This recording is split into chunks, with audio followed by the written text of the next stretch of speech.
काय योग्य, काय अयोग्य, काय चांगलं, काय वाईट. जनी वंदते सर्व भावे करावे, का ऐकावे जनाचे करावे मनाचे.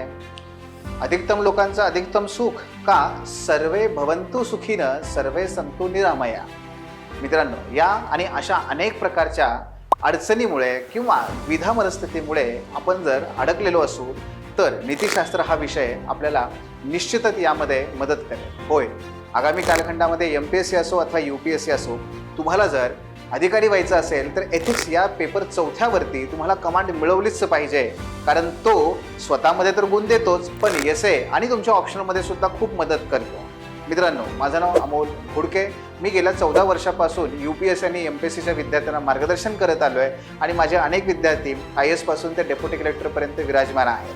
होय, आपण एथिक्सवरती सेपरेट बॅच घेतोय आणि ही बॅच तुम्हा सर्वांसाठी जे 25 किंवा 26चा अटेम्प्ट देत आहेत त्यांच्यासाठी आहे. या बॅचमध्ये आपण संपूर्ण सिलेबसमधले जे काही असे अनुभूत घटक आहेत ते सुद्धा कव्हर करणार आहोत. पाश्चात्य आणि भारतीय विचारवंतावर विशेष भर असेल, त्यांचा भारतीय समाजावर कसं उपयोजन करायचं याच्यावरही आपण काळजी घेणार आहोत किंवा चर्चा करणार आहोत. त्याचबरोबर कीवर्डचा वापर कसा करायचा, आपली परिभाषा कशी विकसित करायची, केस स्टडीज सोडवण्यासाठी काही निश्चित अशा टेम्पलेट्स आहेत, तेवढ्या विकसित केला तरी तुम्हाला खूप छान गुण मिळवता येतील. मित्रांनो, अशा अनेक वैशिष्ट्यांनी युक्त असणारी ही बॅच 13 नोव्हेंबर सकाळी 8:30 वाजता आपण सुरू करतोय.